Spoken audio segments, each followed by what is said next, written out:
talking about. If anybody wants to take a look at it, there's the library copy there. Baba's handwriting, of course. Anyone do speed reading? Yeah, you could read it. See it through. 10 seconds. You know, it's light stuff. It's just Baba. The most significant, most extended piece of writing of Baba's that we have, except for the book, which, you know, you guys... Yeah, we're just keeping it a out. secret. Yeah. Wait until the 60th anniversary. Yeah, then you're going to release it on that occasion. Yeah. So, Limited release. limited release. You have to be interviewed to see whether you're fit to actually see it and hear it. So Jai Baba, this is on everyone's hand. Just an introductory talk about it, and you guys can, of course, bring up things freely as you like. Don't hesitate. You know, be informal here.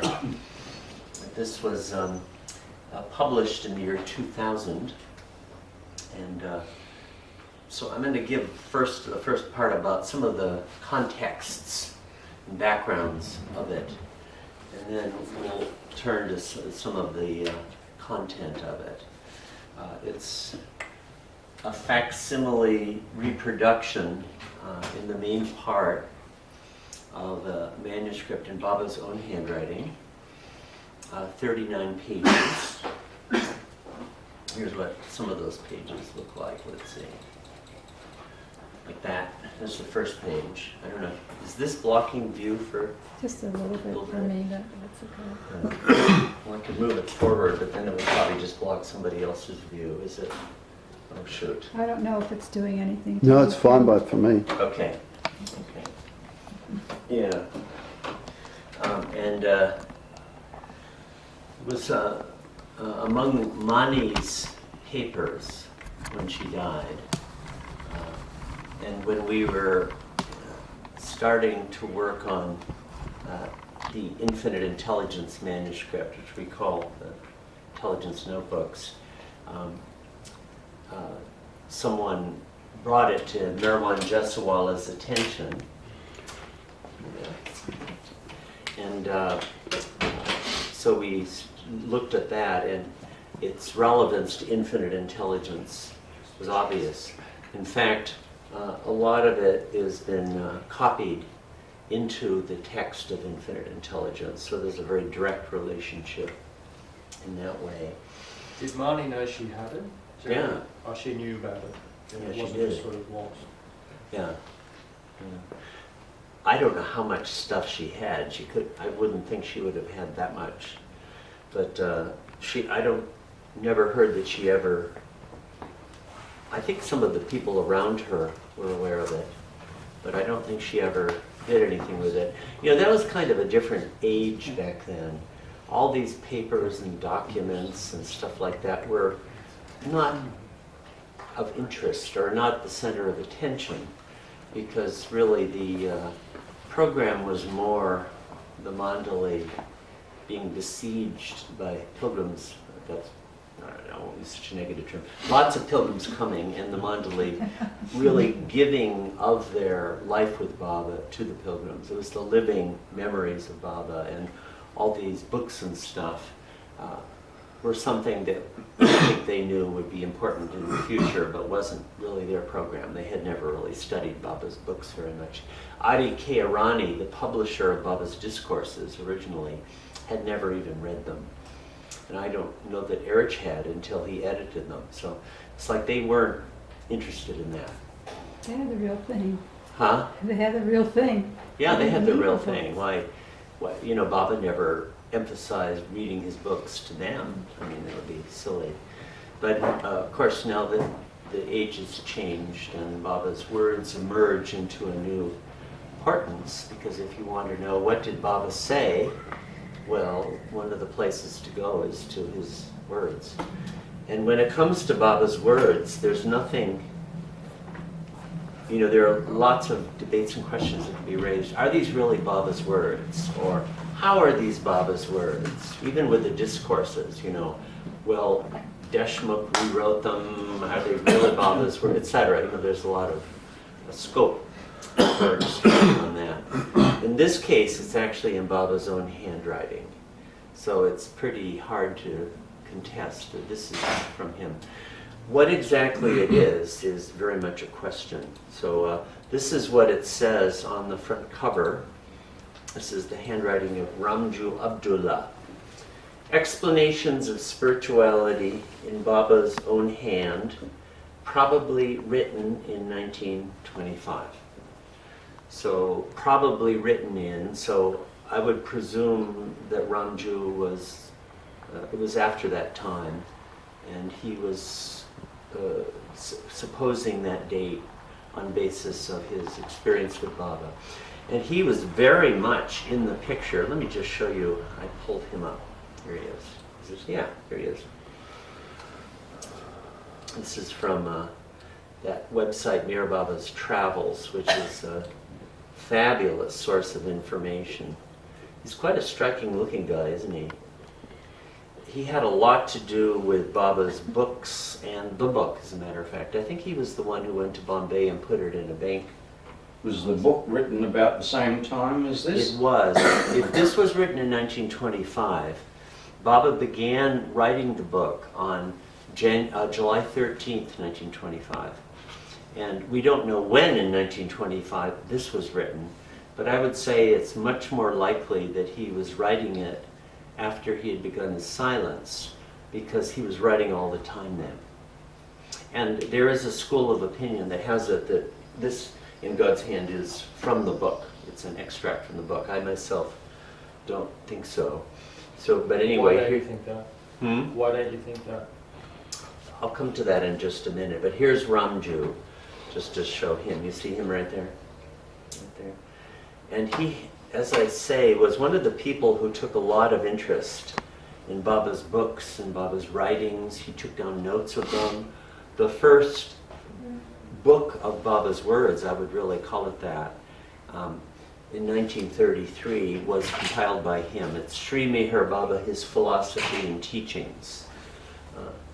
He was with Baba right from the start, you know, really from Manzali Neem and even before that. Here he is as an older guy. He died in, probably the date is 1967. He actually was the one who got the trust deed written. So he was a very big player. Here he is right there. See up? Do you see? I don't have a laser, but you can see my little hand there. Here he is again with Elizabeth Patterson. And this is the book of his diaries published in 1970 something, 8, 9, edited by Ira Dietrich. Here he is again. And here he is, right there next to Kakabaria. Various photos of him. And he, for example, he wrote this pamphlet, The New Phase of Meherabad's Life, about the Great Seclusion.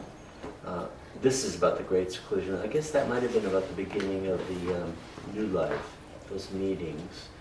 He got a lot of letters from Baba like that. He was good chums with Dr. Abdul Ghani. They were both Muslims. They were the co-owners of a flour mill outside Lonavala, so which Baba was much involved with. So anyway, this is again about some of the textual background of In God's Hand. There's a very good likelihood that he had the manuscript, or that he got it. In fact, on the very first page, it might have been kept, probably was kept in Adi Kearani's files in Nagar, in his, the trust office there, Kushru quarters, the Mayor Nazar, it's now called. I don't know if people go there anymore because you don't have to go there to check in. Yeah. But you used to. But that's where Adi, as Baba's secretaries, kept a mass of papers. And a lot of the papers in there had abbreviations on them about which category they fell into. And so this is lit for literature. So probably Adi had this at one time. And somehow it got to Mani. Bao remembered Ramju visiting Baba in the mid to late 60s. And Bao had the understanding that Ramju had given to Baba a bunch of stuff. Bao thought that probably infinite intelligence and these other things came to Baba that way, and that seems very likely. It's inherently plausible because Ramju was there at the time, and he was very interested at the time. Maybe he went to Adi and got this from Adi. We don't really know. But then there was that black briefcase at Meherabad in the rice go-down, it's called. It's over on the women's side. It's one of the little hut there. And they stored rice in it. And this briefcase was there and it contained the intelligence notebooks, which are the basis for infinite intelligence. It contained the Tiffin lectures, and it contained Baba's talks to the Meher Ashram boys, which haven't been published yet, but we're going to have a session, a Saturday session in May on that. Very, very fascinating. So this was an unbelievable treasure trove. So a good likelihood is that Ramju brought it. And maybe at the same time, he brought this too, yeah. You said you had a name for the briefcase? It had a name, or? Just, no, it was stored in what's called the rice go-down. Oh, okay. A go-down is a storage shed, Hmm. and they kept rice there. Hmm. And why they kept these manuscripts there, one possibility is that it might have been the most rat-proof place at Meherabad. Yeah, I was thinking. So, but this manuscript, these 39 pages, were not there. They were kept by Mani. And perhaps if Ramju brought them, we don't know that. But if he did, Mani might have singled that out because it was actually in Baba's own handwriting and something of special word. So it's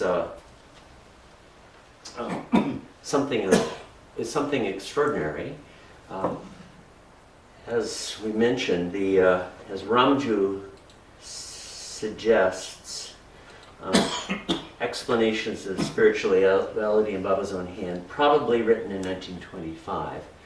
So again, that suggests that he was writing this later, and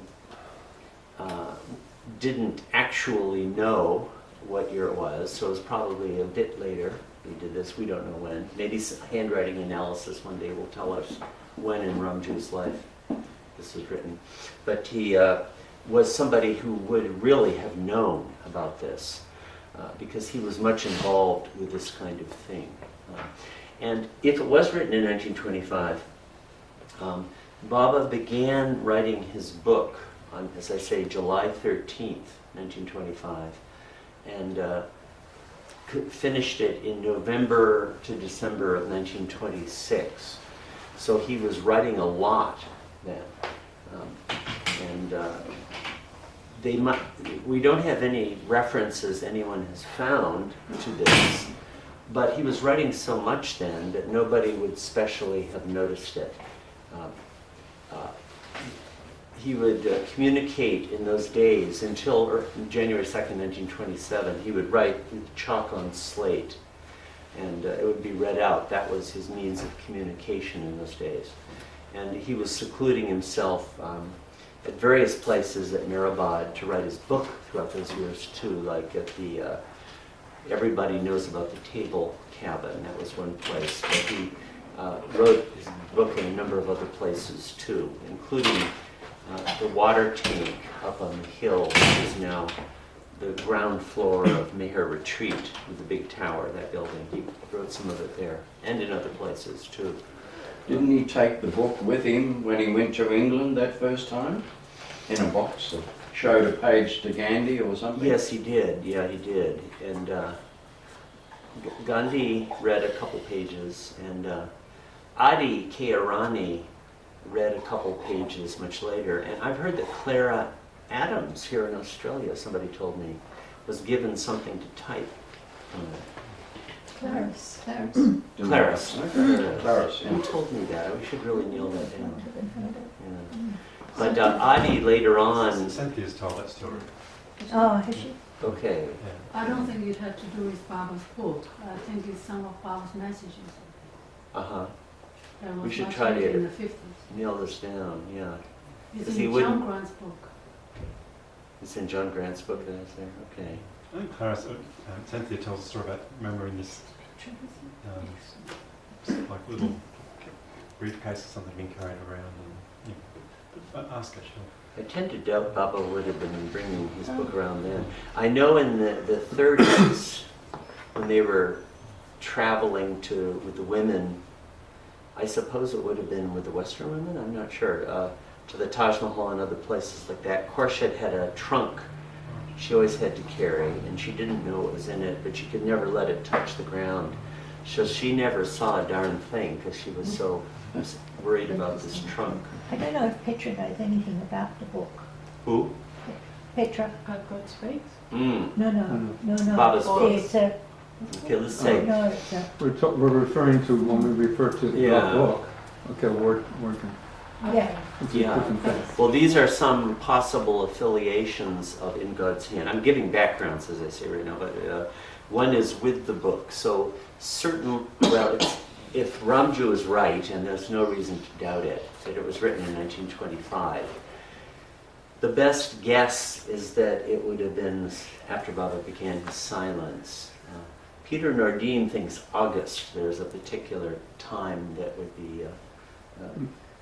Or Yeah. what Petra is wondering, or we're wondering for Petra, is that she doesn't know what you're talking about when you say the book. yeah. And Yeah, well, over about 18 or 17 months, Baba wrote a book in his own hand. He would go into seclusion spaces, like there's a table cabin at Meherabad. It's this little thing that's about this high, and he would sit inside and write handwriting. And this went on until November, December 1926.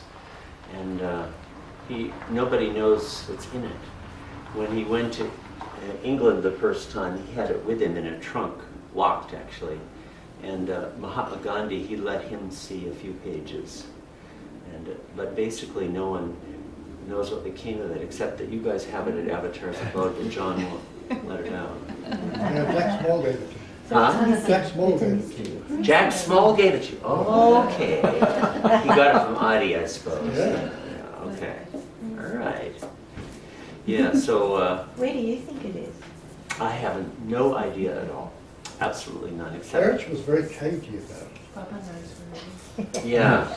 Yeah, whoever did know wouldn't be Wouldn't telling say- anyway. If would Baba gave it to someone and said, don't tell anyone, well, they wouldn't tell Yeah. anyone, Yeah. you know, And so, then if What's they the- died, Why They we write a book and not leave it for people to read? And Well, this he- is not the book, right? well, This one? I'm going to come to that question for a second. In my opinion, it's not.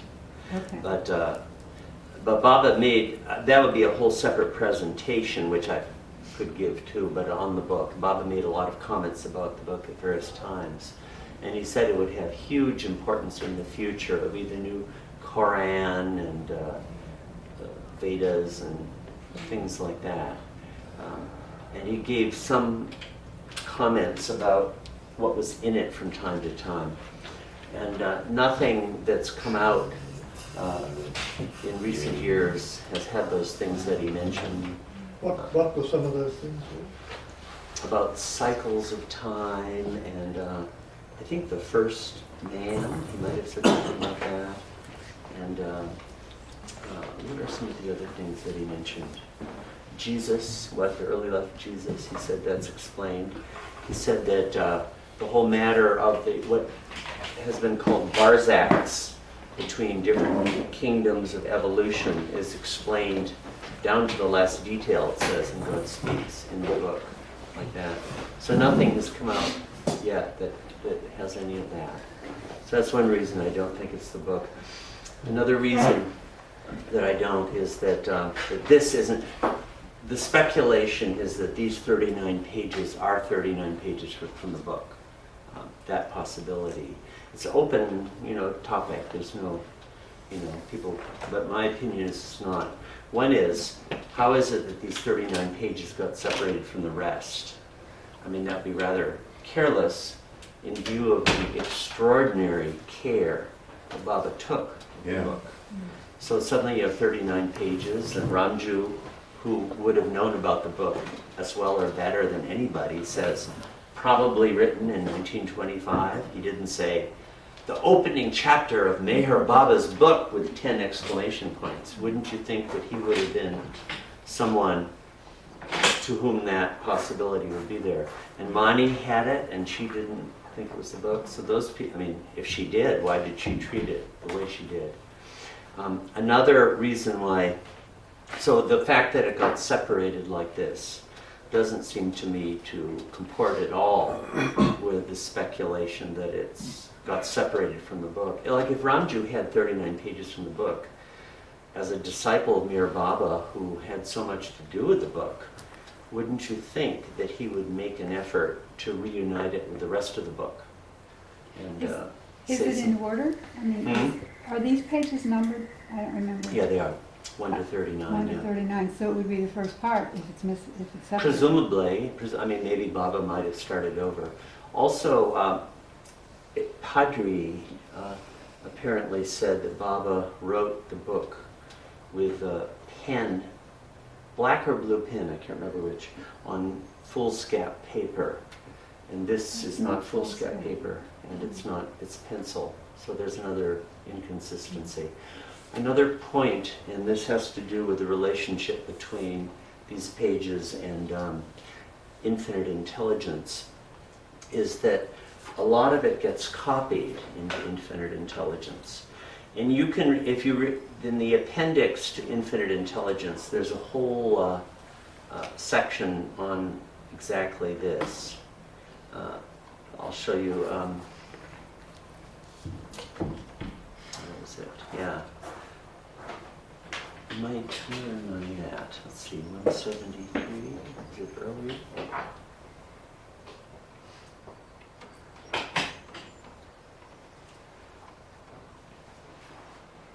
Yeah, where is it? Sorry, I'm not immediately seeing it. Here we go. This is the source manuscript for infinite intelligence. We call it the intelligence notebooks. I wish I could get another picture. It had one of those sticky pads on it. So,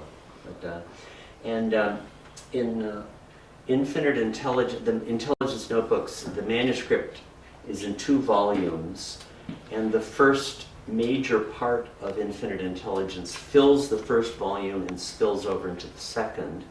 And then there are like 40, 50 blank pages, lined pages, as you can see. And then it suddenly starts over, numbered from 1 to 44. And this is page 9. And right here, all of a sudden, it starts following from page 1 of In God's Hand. And this is not in Baba's handwriting. No, This it's one, not. is it? No. No, okay. Somebody Do you know else. who wrote it? We don't know yet. We have to really try out the possibility of Vishnu, but we don't know. But all of a sudden, in the middle of the page, it starts following from page 1 of In God's Hand. So if you were making a copy of Baba's book, first of all, how would you get access to it? One of the stories about Baba's book is that no one ever got to see it. But suddenly somebody did. And on top of that, they begin so casually without ever saying, as Meher Baba said in his book, wouldn't you mark it somehow if you're copying Baba's book? And another thing about this is that we could go over this in a lot of detail in another presentation for anyone interested. I know most people aren't, but I am, because I studied this. This appendix in Infinite Intelligence shows the correlations between that notebook I showed you and the corresponding lines in God's Hand, so you can locate what correlates to what. And whoever it was didn't copy it word for word at all. Would rewrite, would skip patches, would put it into infinite intelligence lingo. So again, with all the emphasis that Baba gave on his book, if you were copying it, would you do that? When nobody could ever get access to it, you did? Was that what you would do? Just stick it in the middle of something and rewrite it as you went? So none of this is consistent, to my mind, with its being the book. Yeah. Do you know when these Infinite Intelligence, the notebook, were compiled? No, unfortunately, we don't. My guess is something like September, October 1927. And the reason I would guess that is that all sorts of material from that previous year or two was getting copied then. We found out that Tiffin lectures were done then. The combined diaries, which Peter Nardi and I are editing right now, got finished and probably typed. Khorshed made a copy of Baba's ghazals at that time too. So it seems very probable that there was a whole new phase coming in with the Meherashram school, which led to the Premashram. It was obvious that Baba's whole focus had changed. So it looks like they were wrapping up that previous phase. So my personal guess, it seems very probable to me, is August, September, October 1927. There's so far no evidence of that, though. It could be any time for all we know. So you feel that those relevant parts in human intelligence are copies of this in God's hand? I don't see how it could be otherwise, because there are places that follow word for extended passages. I feel that if somebody is asked to copy Baba's book, he'll be extremely careful not to make editings or changes or Right. these are things. Right. I thought the Infinite Intelligence manuscript was lectures Baba gave to the Mandalay rather than his note. Yeah, well, I think most of it is. I think that second chunk, that 44 pages, is not. I think that's a different literary work. And it looks to me that whoever compiled it was compiling different things from Baba recently at Meherabad. And this would be one of them. And it wasn't copying. It's clearly not copying. It was rewriting. So I guess that's a big puzzle. The future will have to crack their heads on that one. But I think they were in the habit, this is my guess, when Baba would write something on the board, that this is Baba's giving the germ of what he wants to express, and the interpreter would read it out and clarify it. And so they didn't take Baba's words written in the same way that we might do. And they might have read these that same way. When Baba writes on the board, he used lots of abbreviations and things, so people have to edit. Right. But this is very clear written in Baba's own hand. Would Right. a person change Baba's words like that? It's a puzzle, but the clear fact is that they did. There's just no denying they Is it did a that. possibility that these are not really directly copied or anything to do with, could be from a different occasion or lecture or something from Baba? Well, people will have to review the evidence for themselves and decide, but there are long things that are word for word the same. So I don't see this any serious likelihood of Baba having But dictated there the are same, also contradictions between the two. So where there the are person rewrote it. Yeah. Yes. I mean, that's my view. Okay. But this is, you can see there are a lot of open questions here about how to take it. But as I say, there are word for word the same, so that the same thing would have been dictated by Baba word for the word the same as he wrote by hand. It doesn't seem to Well, me. Baba repeats himself sometimes. But like that, word for word, Well, he was saying the same thing in the 50s that he was saying in the 20s. word for word the same? Well, this is not every line word for word. It's But some of it is. Part of it are, part of it not. Some of it is. I just missed that question. Yes. Yeah, no, it's a good question. But you can see that there's a lot to be discussed here, of these things. And a big part of it is here with the relations with infinite intelligence. So this table was intended to help people look into that who want to. So this is a little bit of, let's see, is there any other historical background of this period? So in 1925 January, Baba had moved in to Meherabad full-time, it looked like. This is called the first long stay from January 1925 until November 1926.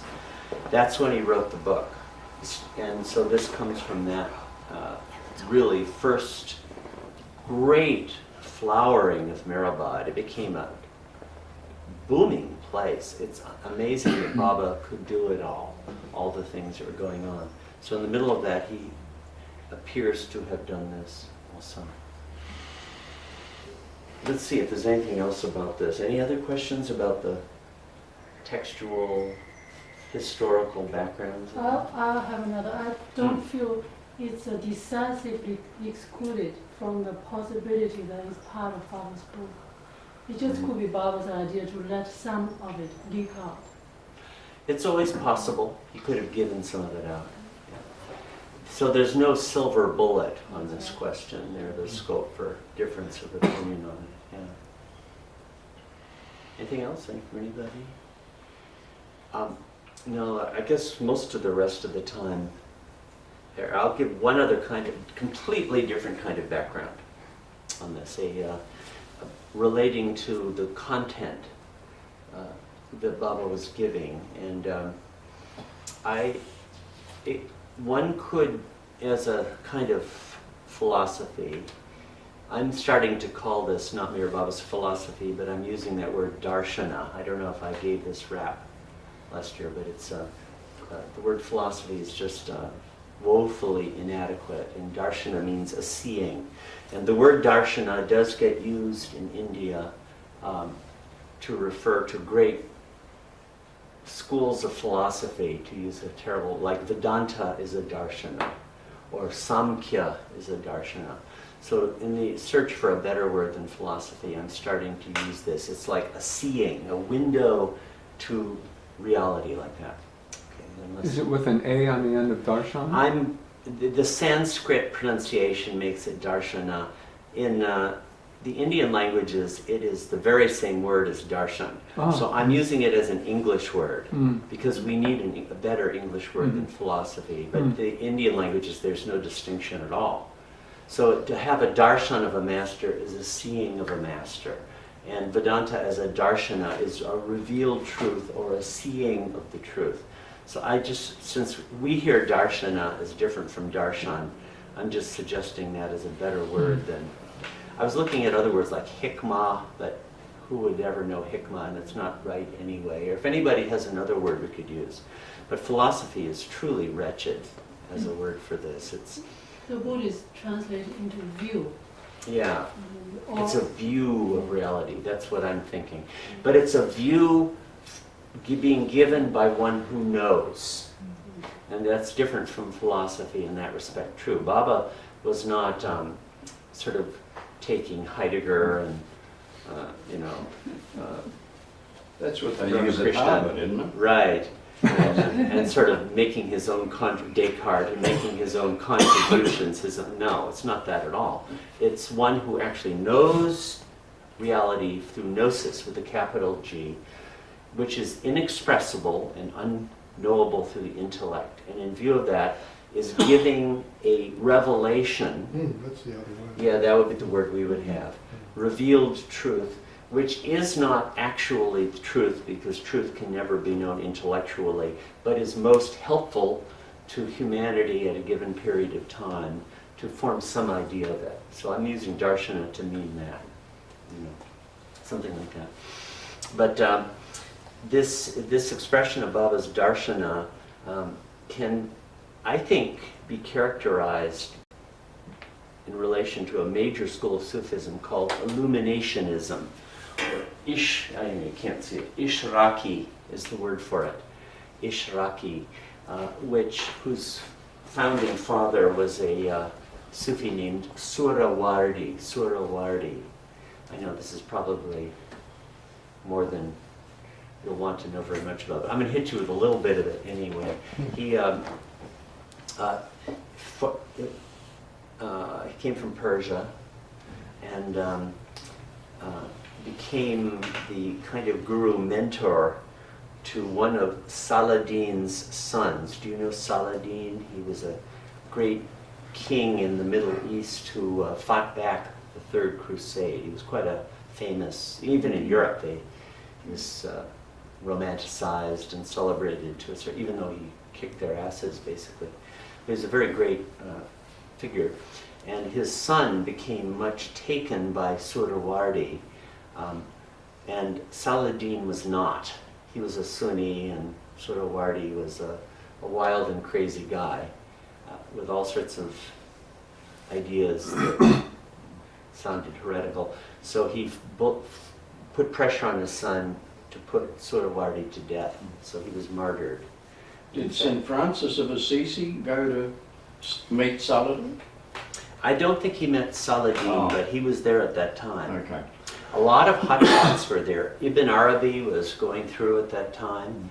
It was really, man, what a period that was. So Suhrawardi was I get the impression of a advanced soul. I've never heard Baba refer to him.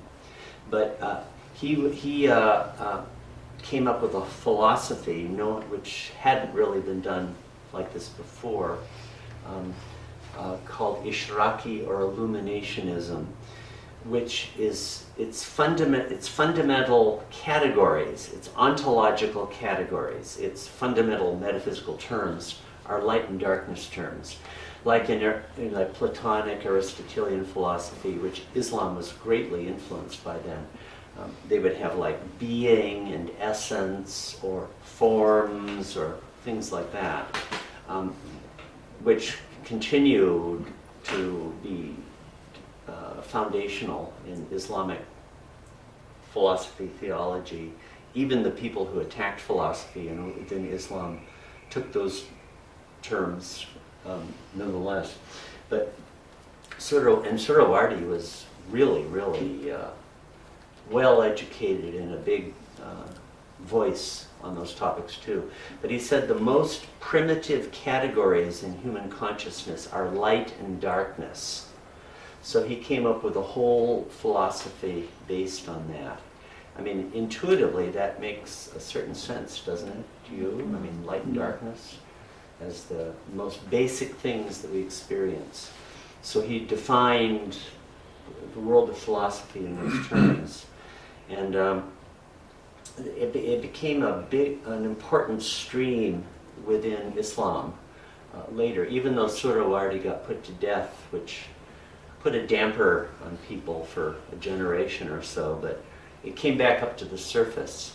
And Ibn Arabi had an illuminationist streak, and there was a very great, giant philosopher, theologian in Persia who died in 1640 or so, Mullah Sadra, who took Ishraqi into his philosophy enormously. You know, the funny thing is Mullah Sadra, I understand, he's really at the center of Iranian philosophy right now. He's the big shot.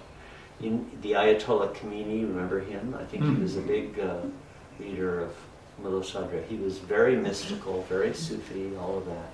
And there's a book by Kevin Shepard is his name. I don't know if you know him. His books were at one time on what I call the heresy shelf in Balnatusk. I'm being facetious, but there are certain books that were very critical of Baba's people, which Kevin Shepard wrote. Not critical of Baba, he seems to have greatly admired Baba, but Baba's people came in for some harsh words from him. We're a bunch of bhakti goops who have a master much greater than our very limited imaginations can grasp. Probably, I mean, I sort of think it's probably true. But he wrote, even though he wasn't a Baba lover, he wrote a book on Meherabad, a book on Sai Baba, a book on Upasni Maharaj, a book on Babajan, and a book on Shariar. Do you notice a common Hmm. center to that? So in his book on Shariar, he makes the speculation, although without evidence that I can see, that Shariar may have had a link with this Ishraqi tradition because of Azar Kaivan. He's a perfect master, the last Zoroastrian perfect master, who went into India and was an illuminationist. Anyway, I find that suggestion to be, I'm just putting it out there, but I find it interesting because Baba's first writing that we have is heavily illuminationist, as a matter of fact. Lord, can I translate that Yeah. explanation Yeah, into, oh sorry, I got my glasses on, Sure. just the shiny colour. you're finding the illuminationism. I'm very illuminated. Yeah. So, in other words, this writing was influenced by Baba perhaps growing up in his own family because his father would have been familiar with this philosophy around light and darkness. Yeah, I guess I don't really know. I would tend to think it might even be coming to Baba through the universal mind or his own heritage. I've never heard that Shariar would talk about such things, but it's in Baba's background. So maybe in some avataric way. Well, it's very Zoroastrian too. It's very yeah. And Azar Kaiban was a Zoroastrian. And he was a perennialist. He took, the all great spiritual traditions as expressing one great truth. That was the time of Akbar, who was saying such things also. So, anyway, it's a fascinating connection that would be worth somebody's How about passing on? as a source and influence, as a background to this. You mean? Very, very likely that would be there too. So that's a Hindu line, you might say. Yeah. Doesn't he talk a lot about darkness and specks and things in his talks? Yeah, that would be worth studying. Is there a light and darkness metaphysics that he At gives? some stage, yes. Yeah. Okay, so that would be another interesting way to go with this. Yeah. Of course, for Baba, both the Sufi and the Hindu were fully integrated. I tend to think of this as part of his avataric work more than any line of influence in the usual sort of way. But didn't he say he got divine knowledge through passing on? Through Upasana Maharaj, yeah. Even in Christianity, you get that underlying lightness and darkness. Light and darkness, yeah. Will there be light? Yeah. And this is a big line of study. If you look at illuminationism, you'll find it, in Christianity, Hinduism, Taoism too. It's probably all over the place because as Surawardi was saying, it's a very primitive human experience, light and darkness. Now, Baba himself, let's see, used a certain illuminationism throughout his life. He would use some of that vocabulary, but on the whole, he shifted away to other terms. And it seems like the main terms he went to from light and darkness as the most featured, most favored terms were the everything and the nothing, which I think actually mean the same thing. And you'll see that, the everything and nothing in Baba's discourses from very early, from the early 20s also. It really came into the foreground in with God Speaks. The beginning of that great 8th chapter, the very long chapter, the first 4 or 5 pages of that are really centered around everything and nothing. So on the whole, and by the way, I don't, if anyone knows about this, I haven't heard of words everything and the nothing being used as really major philosophical terms before Baba. I have the idea that might be happening now, but Gurdjieff may have used them Did he? Everything and nothing? But I think mainly is that all and everything, mainly for ordinary thing, not in the same way that Not in the Baba same uses. context, but Uh-huh. But I seem to remember. it's a most important pair of terms in Taoism. Everything and Yu- nothing? Yu and Wu, but unfortunately it's translated into English as being and non-being. You see, But yeah. everything and nothing is more accurate. I see. Oh, that's fascinating. Yeah. Well, Baba has everything and nothing, even from infinite intelligence times. And he tended to shift over to that, but you still will see illuminationist language, and God speaks with things like shadows, the shadow.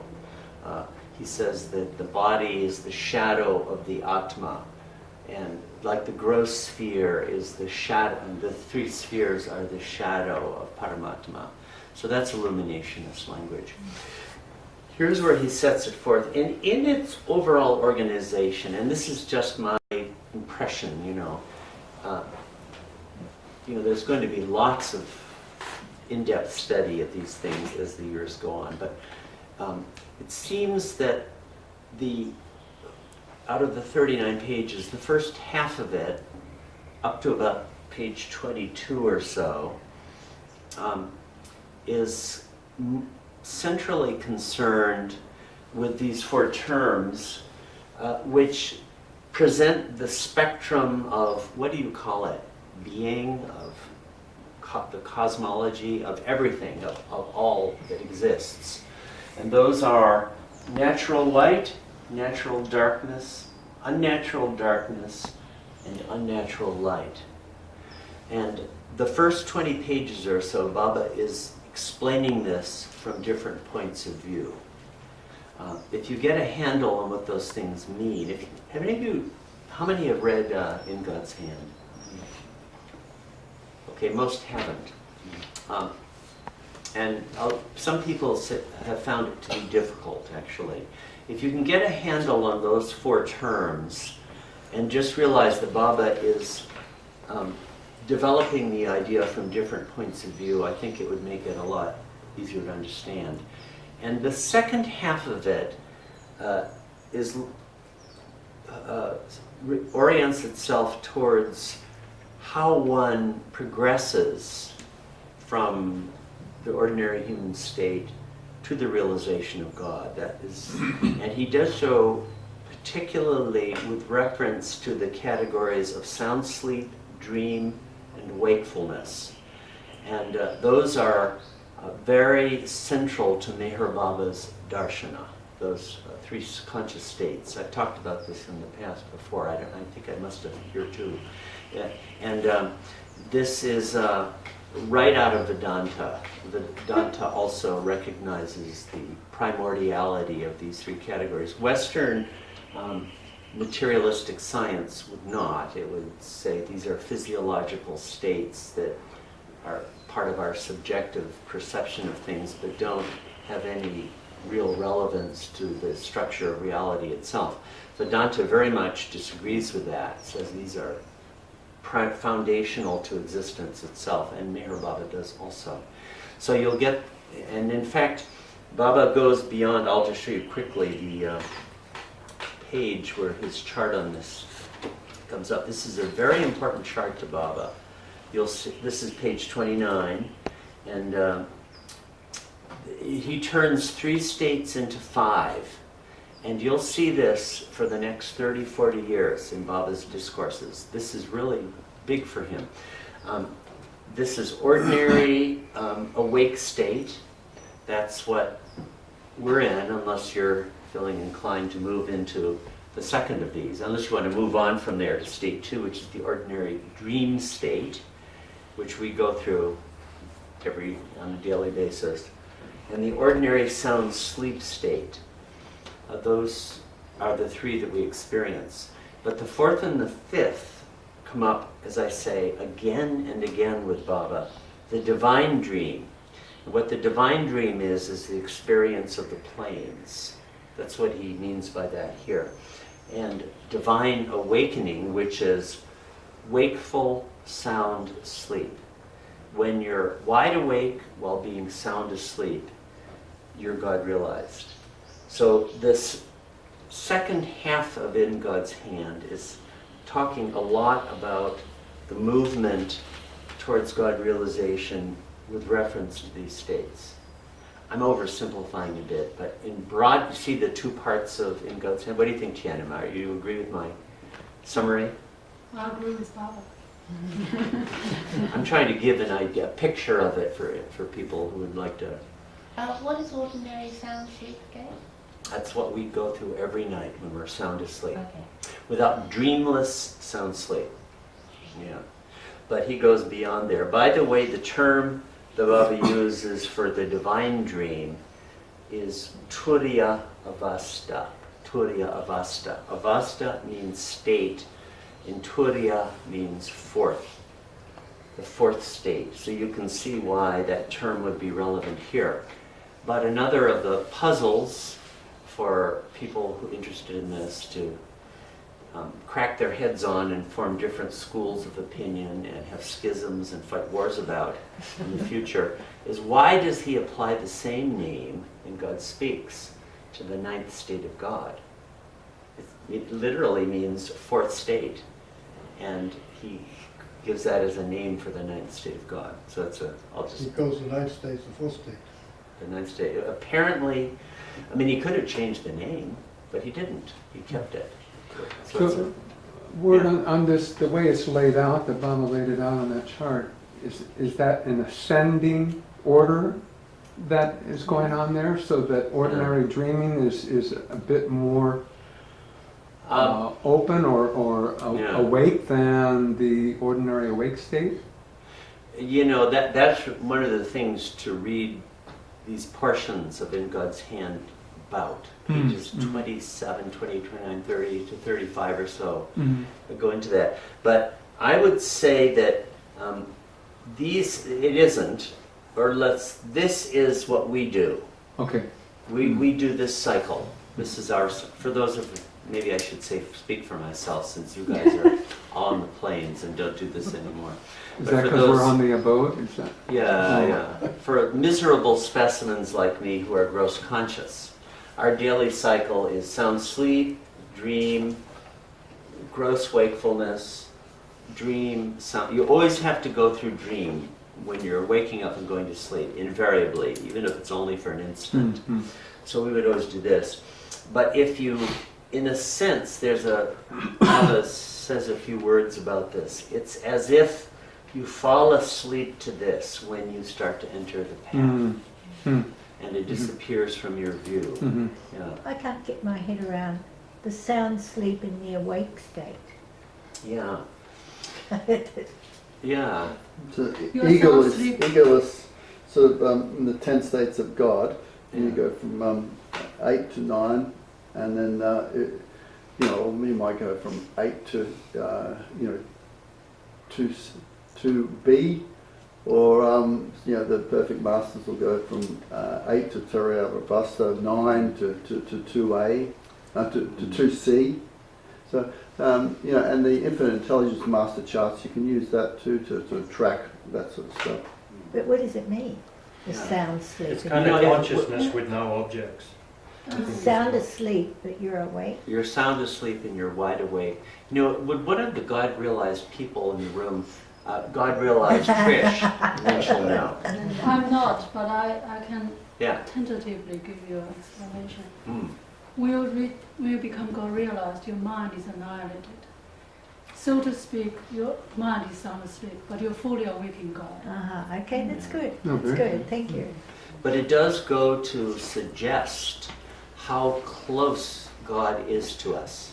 Because all you need to do to get God realized is tonight when you go to sleep, remain awake. That's all. You put them together. But isn't that something? Our states are like the reality shattered. Yeah.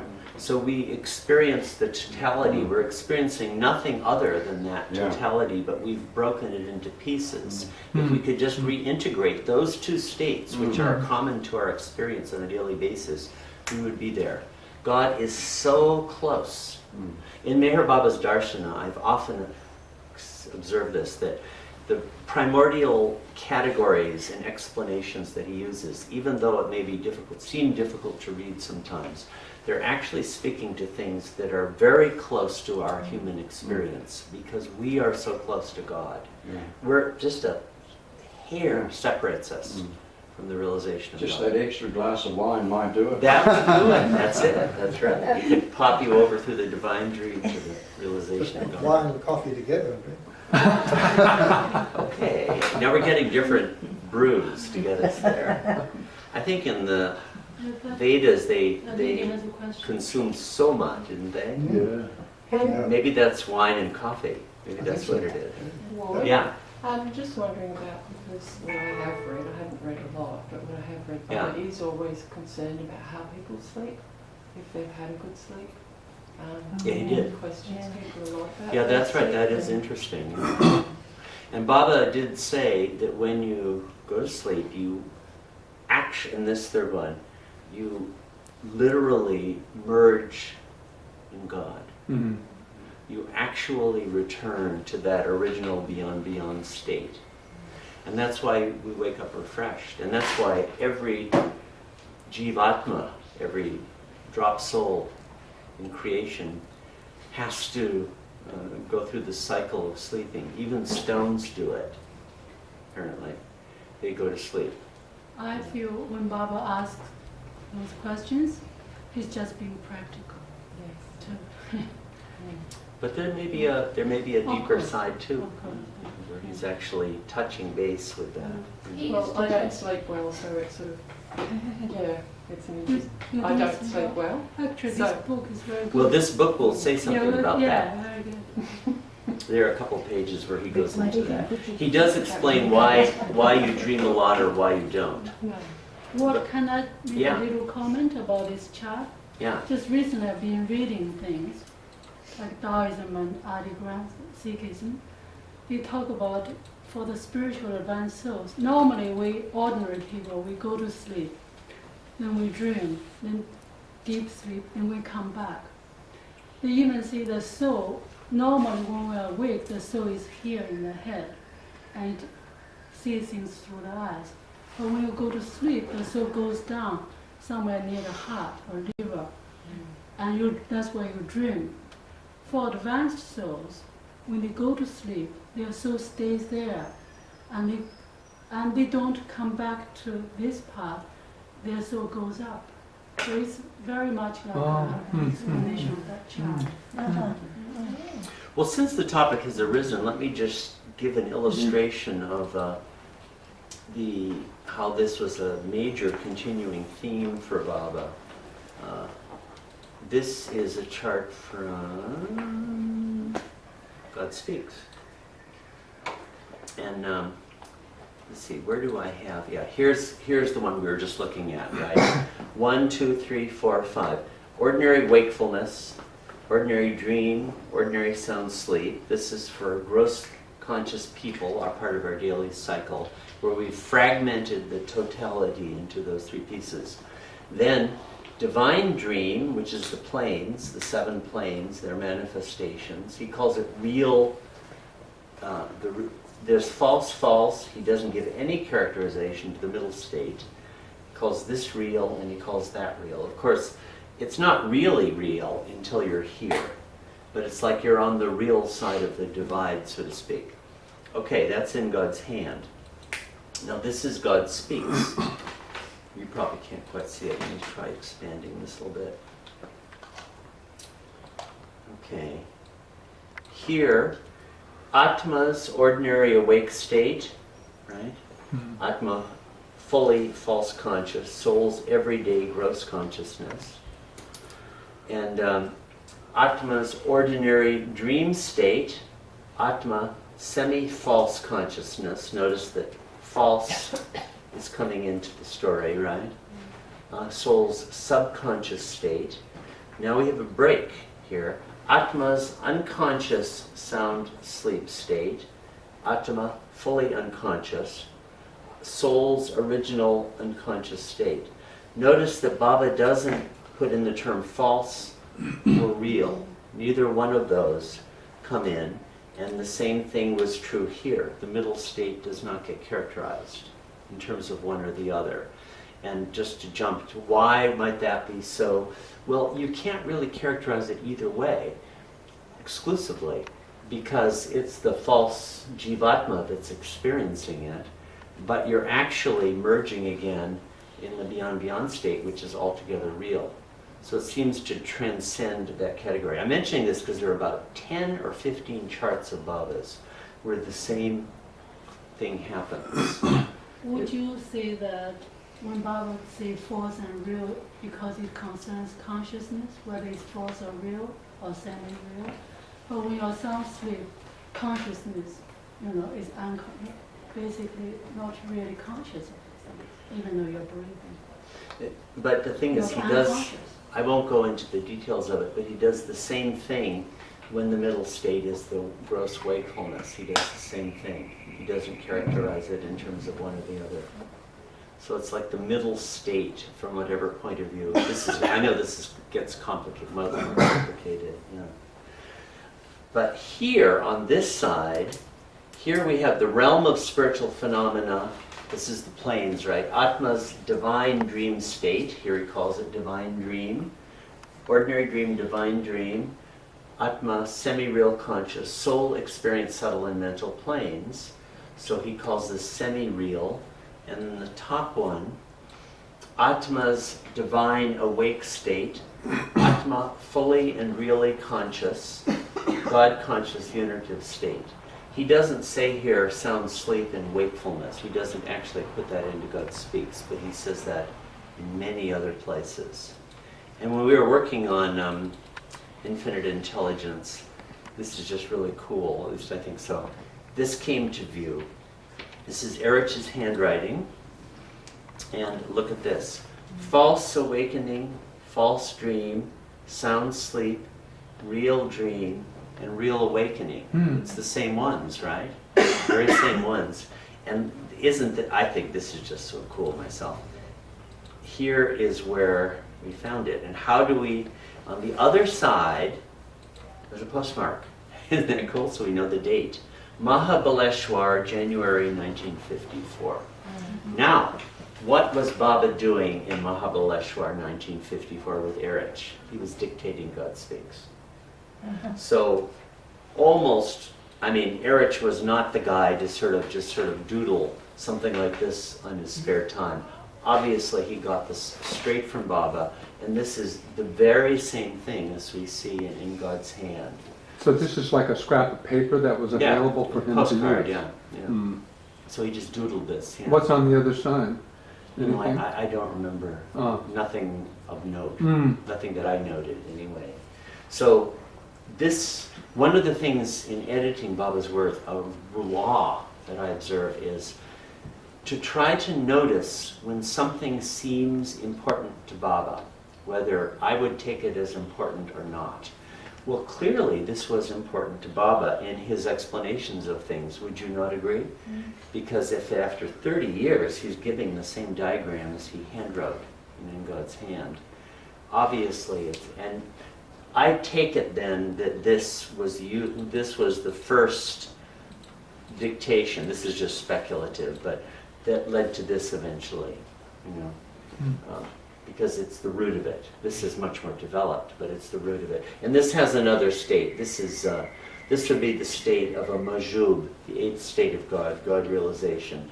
And this is added on to it, which we don't find it in God's hand, which is the state of the perfect master, who's both conscious of self and conscious of the universe too. But, okay, now back to in God's hand. I'm going to go to this version, which is a little easier to use. By the way, in God's hand, is the book itself is organized this way. It has, after the introductions and all that kind of thing, the first whole part of it is a facsimile reproduction of the original manuscript in color, like that, as you can see. I mean, just reading Baba's handwriting is a trip in itself. I mean, especially if you It was get it. very tidy. Yeah. I noticed he crossed things out. If Yeah. he knew everything, why Yeah, did he? I thought about Maybe that was his mistake. Well, in that case, he made a bunch of them. Yeah. Unlike Mozart, who never crossed anything off. I know, Baba should have taken some piano lessons from Mozart. Maybe he's telling us something when he crosses something out. You have to have It's- Because there aren't any mistakes. Yeah. This is, I mean, this human being, I mean, I take it this is Baba's humanity and this is the process which he used, yeah. When God becomes man, he takes on human limitations. Yeah, Not just that's he's true. also becoming ill, die, Exactly. old age. Yeah, crossing out. is nothing. Natural, unnatural sanskaras, unnatural light, i.e. the same God cross it out, self. He replaced God with self. He was getting us mixed up with him. Yeah, that's it. So you have, That's and real it intermingles English with Gujarati. Hmm. And those seem to be the languages that Baba dictated in the most, as far as I can see. We see it in Tiffin. All right, in Tiffin lectures, you know Tiffin lectures? It just came out a few months ago. We have the source diaries in Chanji, and I presume the language in which Chanji wrote down his records of Baba's discourses were the languages in which Baba's dictated. As I say, we don't know this, but it certainly makes sense because Chanji was fully fluent in both languages and could go back and forth effortlessly. So why would he have written it down in Gujarati if Baba wasn't talking in that language? On that presupposition, there too, we see the same kind of mix of free flipping. And even when Baba used like Sufi terms, in the diaries anyway, they usually get written in the Gujarati script. Or the crossing out that at least makes us dwell on those things, maybe you focus on, okay, why did he change from one to the other? I agree, it's very, very interesting. Is, Yeah. is the Gujarati the same as the English? Does it say the same thing? Not usually he'll use one or the other. Well, here he has both on the same page, so I'm just wondering. No, he'll Different subject. stick a phrase in or a word in and So won't we put- aren't, if we don't know Gujarati, we don't know what the first part says. Well, when we come to the second part of the book, an answer to the problem will present itself. Okay, I'm always ahead. Yeah, Okay. you're just way ahead of a dull plodding person like me. I'm just showing you the first part where you can actually Okay. see Baba's. That part of the purpose was just to give this experience. And you see where we have charts like that. See? Natural light, natural darkness, unnatural darkness, unnatural. And so is that a shading in that he Yeah. did? It is. Oh, It wow. is. So darkness. And there too, to show darkness, it looks like, yeah. Mm-hmm. Yeah. In fact, we start getting more and more charts. Here's a chart. Self, spirit, divine dreams, 7 planes, mind, body, world. And that same chart appears 3 times in various forms in this handwritten manuscript of Baba's. We're having an example of false dreaming Yes, going I on just right saw that. I now. thought maybe it's in the beyond. Yeah, no. He just wants to go probe, those higher states to check Oh, on I the see. accuracy of Right. what we're saying here. But, It's a long time. yeah, so on this page we get 2 charts. You see the same thing, universe, body, mind, 7 planes, spirit, self. We'll come to these terms in a minute. And here you have those 5 that we were just looking at. By the way, he misspells ordinary. So I've always thought this to be fast, although elsewhere he spells it correctly. He also misspells infinite, I-N-F-I-N-A-T-E. Although there's a school of opinion that stands by Baba and says those are the correct spellings and everybody else has gotten them wrong. But here we go. But once we get to page 35, he switches languages. You see this? This is all Gujarati now. Like that. With a few English words, mind, body, world, interspersed subject, divine subject, etc., here and there. But it's mostly Gujarati. By the way, we did find what looks like the original dictation of the first chapter of God Speaks in Pindu's handwriting, and it's in Gujarati. So it looks like Baba dictated at least that chapter in Gujarati. And, But when you say dictated in Gujarati and he's using an English alphabet board, right. how does that happen? Baba used the Roman alphabet to dictate Gujarati. And that's commonly done now, that they don't use their particular script in Gujarati to write their own language. No, they'll use the Gujarati script, but people would be very accustomed to the Roman alphabet. Like until recent times, Right. A Gujarati typewriter would be a rare critter.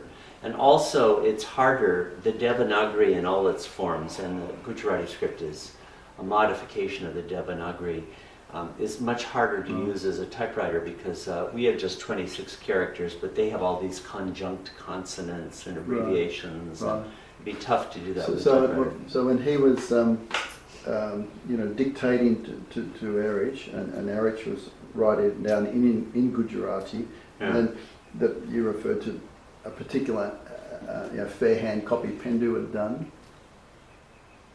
Yeah, and I remember Bao said that at first, God Speaks, Erich would read it out and Pindu would record it.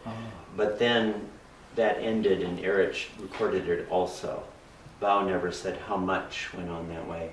It wouldn't surprise me if Baba didn't use Gujarati because Pindu was writing it down. I mean, Baba, I don't know. I don't know that. But I mean, Baba could move back and forth effortlessly. And Pindu absolutely hated this kind of thing. So maybe to diminish the torment for Pindu, Baba gave it to him or maybe Pindu wrote more easily in Gujarati. I don't know. In chapter 1, God Speaks, Baba used lots of Indian language for different bodies and plants and things. And even the English words, we've never studied this, but it would be perfectly easy to use the Sukshma Sharir, the Shtul Sharir, instead of the subtle body and gross body. It's mostly terms. Yeah, is it because of that? He used too Could many terms. Could be. Maybe it was more natural for Baba to use that vocabulary. I don't know. But there too we see this mingling. And then on the last page, Baba goes back to English. And one of the questions about In God's Hand is it complete? Is it just a fragment and there are other pages that were part of this that got lost? And we just don't know at all. But that would depend on how you're reading it. Are you reading a complete... Of course, even if it is complete, Baba might have just stopped, for the mood for the day and just dropped off in the middle of things. Could be. I'm inclined to believe that this was the complete piece of writing just because the Mandali in those days fully understood who Baba was. They might not have had the word avatar then, but they knew who he was. And they took everything of his with the utmost seriousness. So I tend to think they would have kept track of the entire piece of writing and not lost it. Are the page numbering in his hand? Yeah. Okay, that wasn't added later. Yeah, no, Baba put that in. So he was keeping track as he went. And you can see that this was probably folded for a period of time because the last page is all deteriorated. I think the first shows signs of that too. It was all folded, it looks like. Huh? The whole thing looks like it was folded. If it was folded there, which it Yeah. was, it probably was folded the whole time. All of Right, it. right. And then the front and back pages would have gotten it the worst. Right. And so the archivists can formulate a letter and send it to the early Mandali about their archiving. But They it would blew it. presumably a guess is that Ramju got this and at some point put it in this because the front and back, there's a back sheet too that does the same thing. Yeah, like here, see, there it is, pasted to that. So he probably did that to take care of it at a certain point. Again. It's pasted today? Are all the pages pasted to something like that? No, Or is that, I think that that's, I don't remember, it's been so long since I've seen it, but why would it have been imaged this way if it were not attached somehow? I can't remember. to tell the maybe truth. to keep it together, because it looks like it's completely separated, maybe not on that. But why would they put it against this, which would That's be all the they original material? You can see that's the back side of it. Yeah. Unless it was attached somehow and they didn't want to detach it. I can't remember. It's been 20 years since. Yeah, that's How all right. about from the content? Do you feel it's a well-developed thesis, these 31 pages? Complete? Yeah. I'm not sure. And here's another question. For what purpose was Baba writing this? Was he writing actually, okay, I accept he's God in human form and knew this would come out, okay? But was he actually writing to communicate this to anybody? Or was it kind of a whim, And, he just was in a mood to write. And there are arguments to be made on both sides of this. To a degree, he seems to be speaking in a private language, but it's not so private that you can't understand it. So the speculation has been made that Baba was actually writing this as a dictation, giving a discourse to the mandali, and that somebody was reading it out. Could be. I wonder that chalk on slate would be more normal, and it's kind of continuously written. It would be odd for Baba to do that, it would seem to me. I think he wrote it for our information. Not just for the mandali, he knew that this would come Yeah. out. Well, And I certainly agree with that. As the God-man, he would know the role this would have. Yeah. It's not written in a fully communicative style, though. It'd be very difficult. Not So like God speaks or the way less one than, of less his, than, yeah. But if there's a book, really, there is a book somewhere, it's probably somewhere, the writing is probably somewhere between this kind of communication and his other books. Maybe Well, this yeah. is just one that, we just haven't found the other book yet, but maybe Yeah. this is It could a be learning very tool. similar to the book, even if it's not the book, which would be my opinion. It might be very similar. to. Baba did say of the book that it's written in the form of notes, which, when developed, will fill many volumes. Now that's a question. Who in the heck Who's is going to develop who's going to develop it? Was he Yeah. referring to his book or Yeah. referring to the notes in Human Intelligence? I think he was referring to the book when he said that. Okay. His book is written that way. Um, 300 pages, and they're notes which, when developed, would fill many volumes. I would say one of the most important things about this is that it's in his handwriting, and we don't have anything else to that. Nothing effect. like it. And We have letters. That is monumental. It certainly is. Yes. And it's high philosophy, so to speak, or whatever word you want to use, darshan. I mean, it's not casual, flippant stuff at all. And it takes a great deal of deep thought and unpacking. It's not incomprehensible, although there are a lot of puzzles in it. Now these four terms, let's read a little bit of this and then look at some of these early chunks.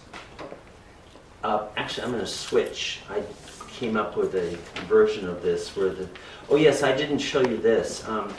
When you get to the second half of the published book, this is, okay, we saw this, page 39, right? If you go on in the published book, well, I guess I did this. I selected out just the charts that are there.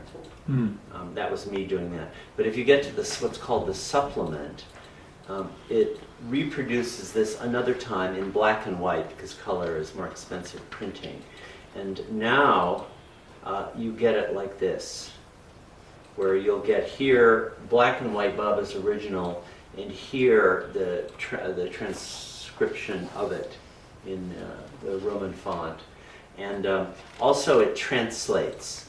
in retrospect, I don't know if that was a good idea or not, but like the existence, and it's put in italics, right?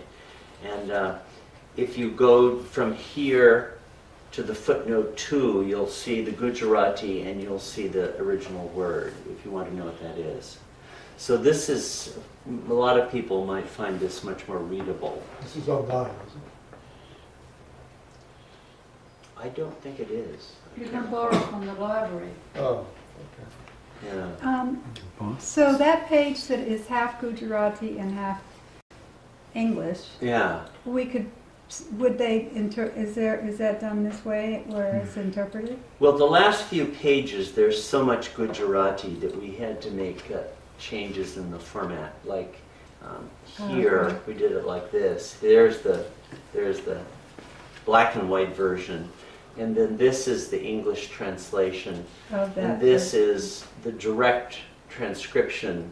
And in an appendix, you'll see this, and then below that in the Roman font, Romanized font. We didn't put the Romanized, we had 3 items: translation, Gujarati script, and Romanization, and it didn't really work very well. But there, you'll see that in an appendix. Okay. So, did you Yeah. learn Gujarati in the process of doing this? what's that? Did you learn Gujarati in the process of doing this? I didn't. I've learned a little bit, but Merwan was the main, Jaswala was the main man for all of this. Yeah. So, when you read the book, a lot of people might prefer to read this part of it. Because through most of it, as you see, you can just read it here and then find it up here whenever you want, like that. So you can see Baba's actual handwriting of the whole thing. And that actually is a bit important sometimes, because sometimes something that appears here as part of the continuous text is actually written by Baba as a superscript with a caret, things like that, and which is quite interesting. But anyway, I came up with a different, and there's also a glossary at the back of the book giving some of the key terms. But I came up with, for my own uses, a version of this, which I will use now because I have, oops, we're back to Ramju, where I can go directly from here to the, no, it's not cooperating yet. And then the next page I have that version. So maybe we'll use this for the time being because it's, what do you want to read, Baba or this? We'll try Baba. Okay, this is lit, this is in light blue. Which page? This is the first page, and this would be page 65 of the published book, Baba's handwriting, page 1. You can see here the lit is in light blue, so that was probably part of the filing system that Adi used. Here,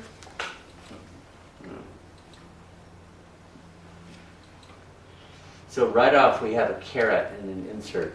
Real I, and caret, i.e. mind stopped, i.e. self. So right off he's starting to introduce terms, interpretive terms, equals light, natural. False I, i.e. mind working, comma, egoism, equals darkness, unnatural. The astitva is the word there, astitva. That's a Sanskrit word which means existence. The existence of natural light equals darkness, natural. This is really, we're into deep waters already.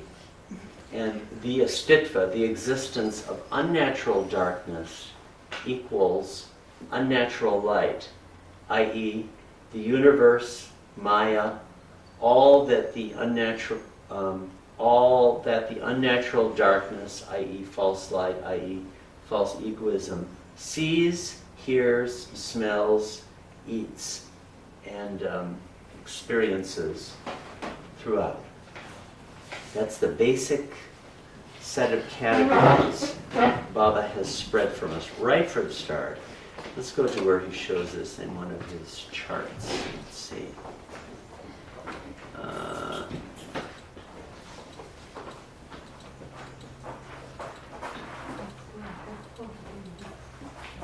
the wrong neck of the woods, I think.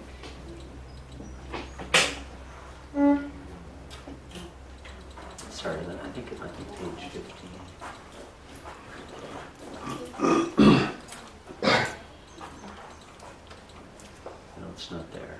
Where is it? When In God's Hand came to light, Bauji made a big deal of it here during the harvest program. Yes. I remember holding up some very large sheets he'd brought with him, copies of for people to read. Printouts. Yeah, in the absence of a projector, I guess. Yeah. Yeah. So now this is on Baba's page 18. We have these same four. The real I, unlimited, natural light. That's the top. And this is Anant. An means not, and ant means finite, infinite. Infinite, and this again is Anant. The false I, unlimited, equals natural darkness. Here, ant, which means limited. The false I, limited, equals unnatural. Sorry, I can't read that. Although it, if you want to be able to read it, you just go here. False I, limited, unnatural darkness. So DA is all there is. And below that, unnatural light equals body equals universe. So this is, the fundamental categories are light and darkness. And there's the real and there's the false. And on the real side, you would get natural light and natural darkness. And on the false side, you would get unnatural darkness and unnatural light. And so let's try to sort what these are out. Are natural light is like the reality of God. Natural darkness is something like the nothing contained within the everything. When you experience, this is me talking now, so correct me if I'm wrong, but when you actually experience the nirvana state, the divine vacuum, right, it would seem to me that you're realizing the natural darkness, the nothing, the shunya, the nothing that is contained within the everything. But out of the natural darkness comes the unnatural darkness, which is the mind. And out of the mind comes the body and the universe. So what we are experiencing is the unnatural light. Now, it looks like that to me. I mean, I'll just say it looks like light, doesn't it? It does to me. The phenomenal world is full of light. And if I were to think of going back into myself, into my mind, it seems dark back there to me, doesn't it to you? Just subjectively, don't you find that to be so? I think close my eyes and try to go back into my mind, and it's entering into darkness, right? I'm just trying to talk subjectively here. So, Baba, we could look at some of the passages, but Baba is saying the darkness sees the light. So the natural darkness sees the natural light, and the unnatural darkness sees the unnatural light. So there's a sort of I'll use the word emanation, a series of emanations. Out of the natural light, the natural darkness is, you could say arises, but it's actually necessarily assumed. Whenever there's light, there has to be the darkness. Yeah. So, Pasni said that when you see the sun properly, it's It's black. I remember that, yeah. Yeah. And out of that unnatural darkness arises mind, but then you're crossing the line between the real and the false. And out of the mind arises the body as the means for experiencing the universe. Baba doesn't go into that very much in God's Hand, but in Infinite Intelligence he does a lot. The body is the opening through which we experience the universe, which is all the unnatural light. I don't know, does this all make sense? What do you think, Trish? It's a bit confusing. And ask me. Yeah. I think, I don't know, for me, it's like talking about something that I haven't experienced. Mhm. And so, unless I have experienced that, Yeah. I'm grabbing it, trying to find words for something that isn't. Yeah. Where's the universal mind in there? It's not. He's not talking about that. Anywhere in God's Hand. Well, actually it might be. You might connect it. Let's come to some of the other terms that Baba uses to correlate with this. These would be, let's see.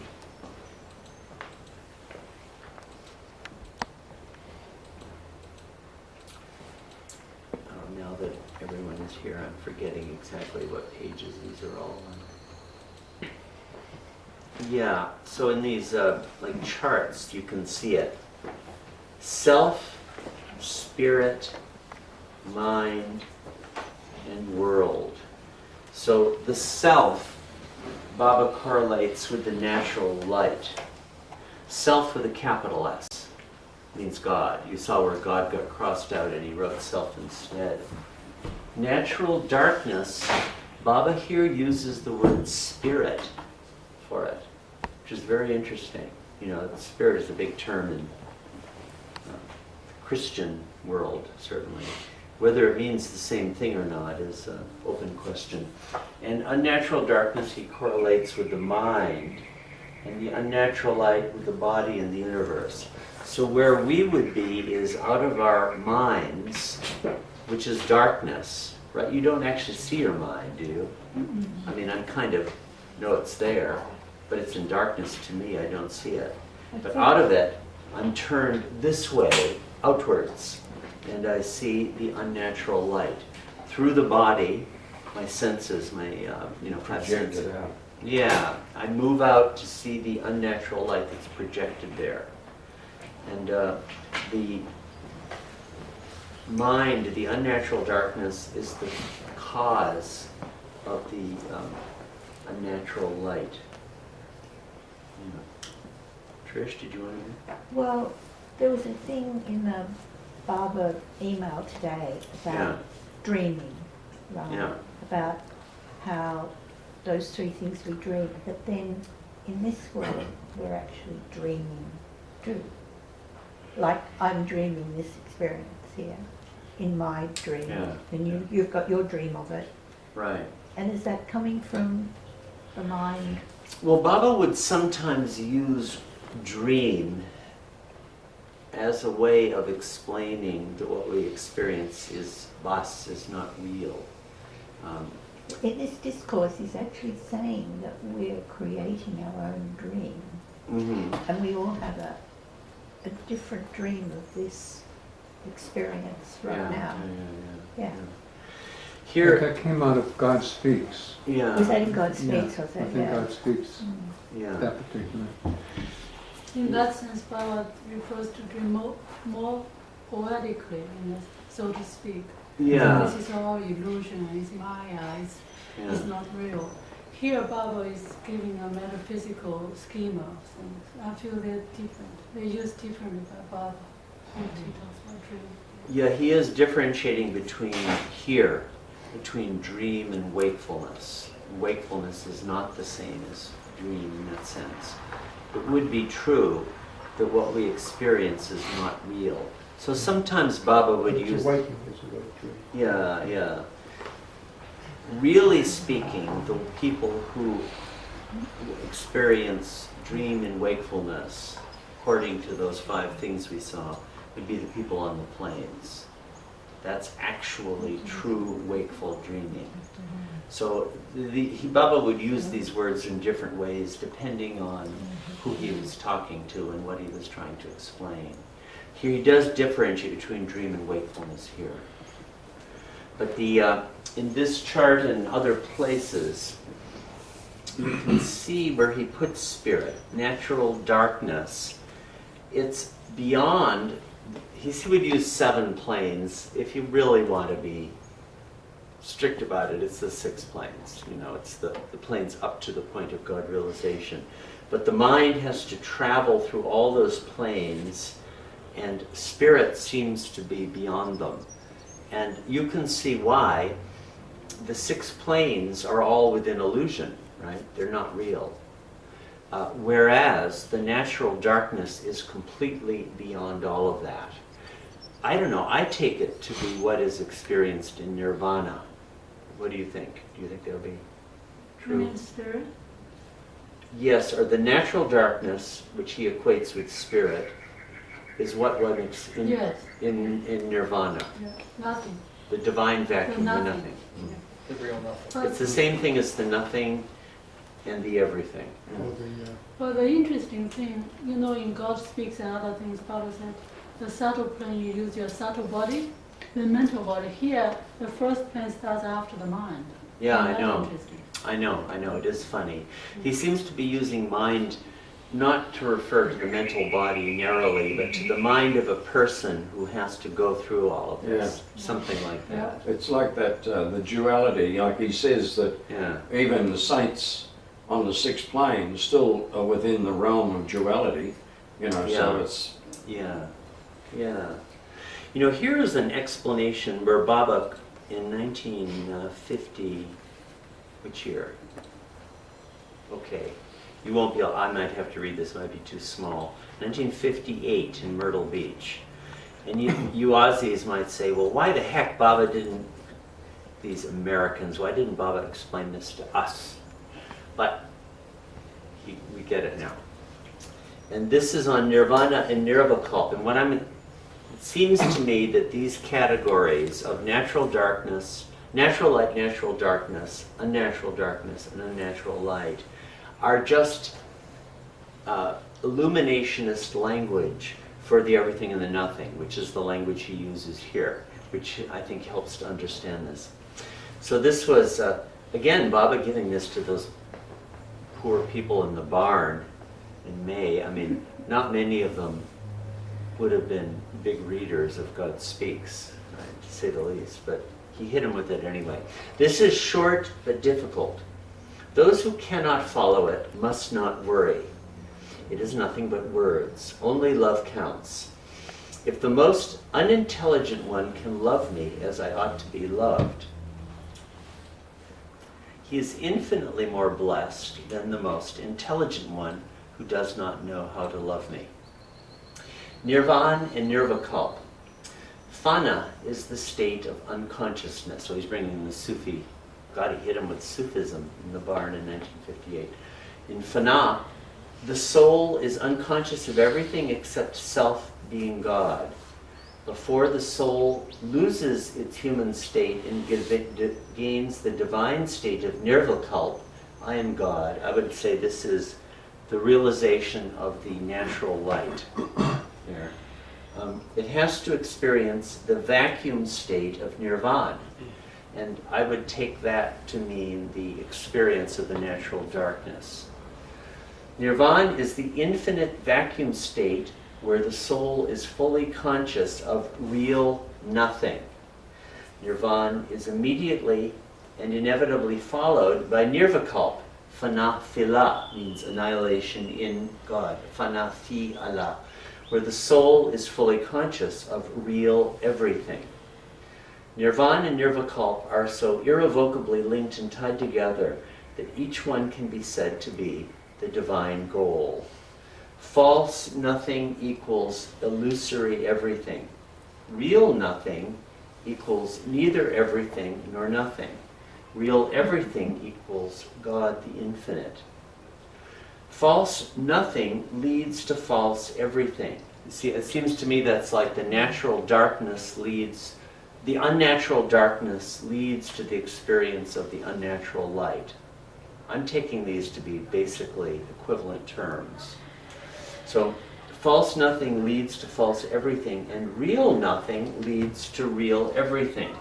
In the same way, Baba says in God's Hand, when the spirit is disconnected from the mind, it looks and sees the natural light and says, I am God, Anal Haq, Aham Brahmasmi. Baba writes that in God's Hand, in Gujarati script. It's the same thing as this, it seems to me.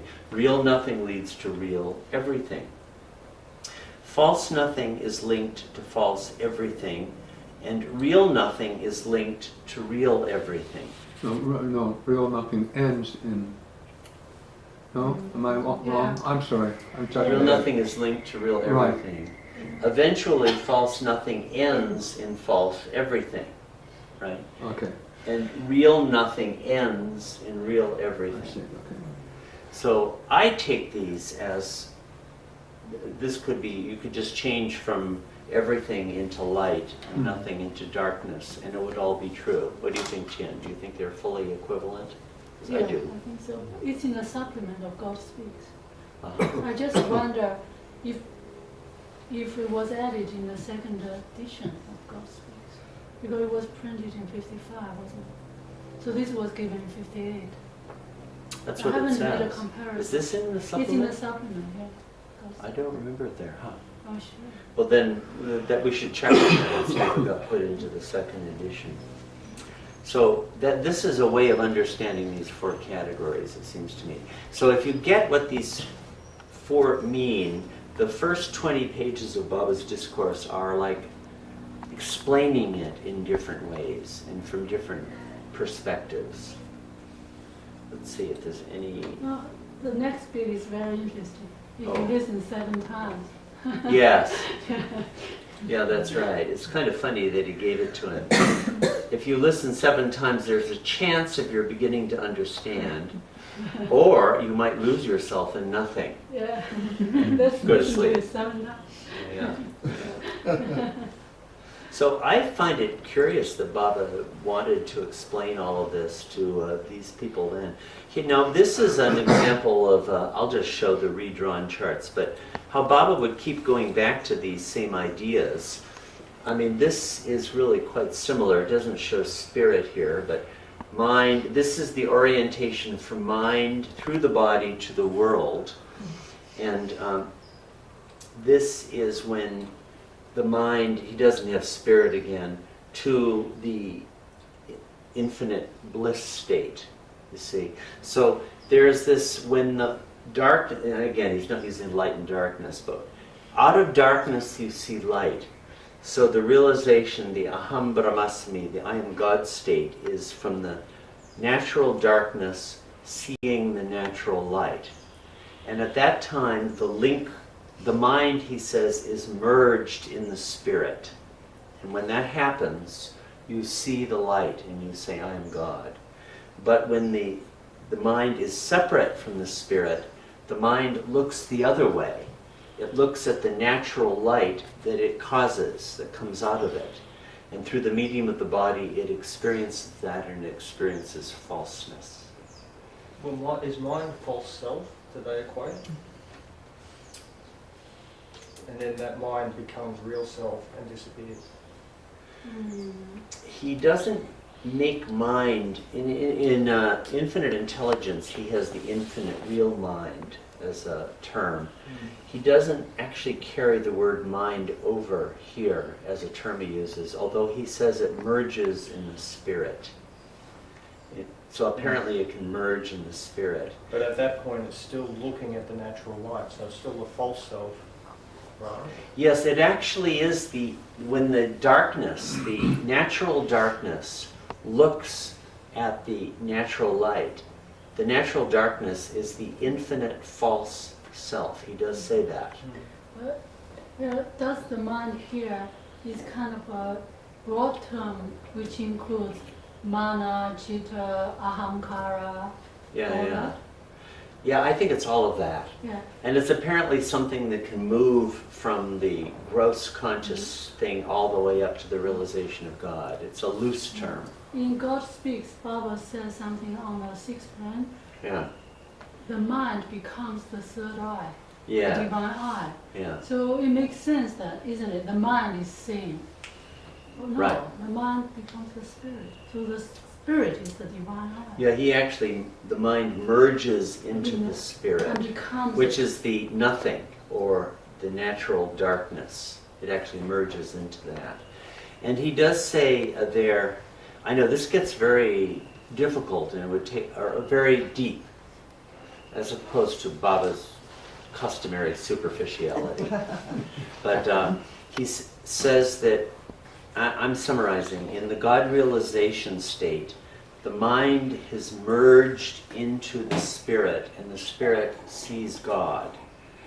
And the body and world continue to exist. Now, this sounds like the Majub state to me, where the Majub is seeing God but still has a mind and body. I'm just trying to make sense of this. But in sound sleep, the mind is merged into the spirit, but the body and the world cease to exist. They're annihilated in that state. Another hair-splitting question. Yeah, When in God Speaks, Baba drops the word spirit. yeah. Where does the spirit fit in God Speaks? Yeah, now this would be a big question because when the Christians came into the picture, Baba changed his vocabulary. And he largely dropped the word spirit. The Because- early Westerners? you're talking Yeah, about? yeah. And my guess is there's the Holy Spirit. There, Mhm. It would have been confusing. And And spirit what did is he a use sort of a- instead? The soul? Huh? Do you, What did he use instead? The soul? would you say it's Well, more that's the like question. What exactly does spirit mean? individual soul, that much? Do you I- feel it's roughly equivalent? I don't think so because the natural darkness is not that.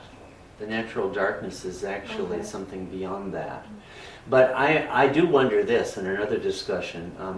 There's a lot of, sometimes people will talk about the Christian Trinity, and I do wonder if that does not mean the Holy Spirit, which actually has a connection and link with the entire universe. There's another thing in the Tiffin lectures I would go to, which seems to corroborate that. The Gnostics say the spirit activates, Yeah. animates the soul. But He does also say about spirit here, which is natural darkness. He's equating it with natural darkness, no doubt about it. He says that many times. But he calls it, I think he associates it with universal. It's everywhere and it's universal. So that would imply maybe universal mind, which we were talking about, is an extension from that. Yeah. I think too, in like my understanding of Christian term of the spirit would be a lightness. It is light. It's not darkness. Yeah. the spirit Um, is... Yeah, the spirit itself is light. It's not darkness, so it would not be unnatural the or Christian, natural darkness. Yeah. I think that would be Yeah. confusing. Maybe it's more from Yeah. this early thing. Baba was still probably under the influence of his master, Upasana Maharaj. Yeah. Upasana said everything happens in Prakriti. Yeah. Do you feel that has to do with the spirit and the Prakriti? natural darkness? Yes. Well, the way he's using spirit here is quite beyond all of that. But I do think, Existence. yes, I do think it makes it possible. Yeah, here's another, this is a very deep point. And I'll just say it and not try to explain it because it's so difficult. But Baba says that natural darkness is the existence, astitva, it's a Sanskrit word, it means to be, existence of natural light. And that is a puzzle, is it not? Wouldn't you think that natural light would be the existence of natural darkness? But he doesn't. He says that natural darkness is the existence of natural light. So the existence is a bit like essence. Or beingness. Maybe something, maybe it's More certain. like The beingness. skinniest substance. Yeah. Where did that come from? I mean, it makes me think that natural light is so utterly transcendent and utterly unimaginable that you can't even attribute existence to it. But when the natural darkness comes into the picture, you might say it invests existence with natural light, because it makes the possibility of existence imaginable. Because it's out of natural darkness that you see natural light. Anyway, this is a very deep, and Baba doesn't say it once, he says it many times. He also says that the natural light is the existence of the natural darkness. So again, I would take the mind, it's given its existence by the manifestation of everything. It's through the unnatural light, all the stuff we see, the people, this room, the light coming in the window, that our mind is given, its existence is kind of made to exist by the manifestation of the unnatural light. That's all that I can think. I mean, but this is a very deep point that Baba really does make here. And yeah. Does that tie in with state 1 and state 2, A, B, and C? Yeah, you know, we better, I don't know. We'd have to really crack our heads on that. He doesn't really get to state C very much, which is, he does at the very end of this where he talks about the experience of the God realized one, who can come back to a realization. So A, B, and C, I better not try to do it this Maybe group the might not natural remember. darkness is more like the state, a state of beyond state of God, second state. I think it more is the B state, which B is is the darkness. conscious. And the A state, right, Yeah. the unconsciousness, Yeah. and the B is Yeah. St. John of the Cross, the Christian, great Christian, Yeah, perfect master, he was forever chasing the dark night, that's right. which is the dark light, I guess. Dark night of the soul. Yeah, in Christian He mysticism, glorifies it, he says. Oh, night more glorious. yeah, Yeah. you enter into the dark, and there's another great medieval classic, The Cloud of Unknowing, which some of you may know, but if you've ever read medieval stuff, but you from this world you enter into darkness in your search for God. So in Christian mysticism, there's a lot of perception that darkness, a real. So this really sounds to me like entering into the inner aspects of mind, the unnatural darkness, which would culminate. You would not experience the natural darkness until you have nirvana. It would not be, even a high order mystical experience would not reach But that yet. it would be the attractor that was drawing you. nevertheless. What's that? It would be the attractor that's drawing you. And you might experience it as light. It's like this darkness is light compared to this false reality. You would experience the falseness of the false reality. Oh, Dark night, night of the soul. Yeah. Yeah, a night more lovely than the dawn. yeah. Upasni Maharaj explains that Krishna is always painted dark. You know, he has a dark color because he really property, the existence. That's what he, Adi Shakti, Adi Maya. That's because the beyond state and God as such cannot be described. So even Krishna, the God man, come from the darkness, the natural darkness. That's why he's always painted dark in his representation. Now, I want to be sure we say a little more about the 5 states of dream, wakefulness, dream, sound sleep, divine dreaming, and divine wakefulness. We said a bit about that. But those, there's a place, see if I can quickly find it. It'll be page 35, Baba's page 35.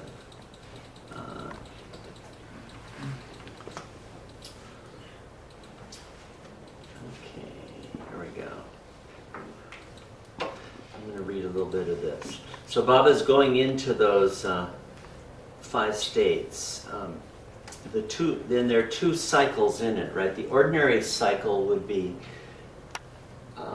sound sleep, dream, wakefulness, dream, sound sleep, dream, wakefulness, dream, right? That's what we do as our daily cycle.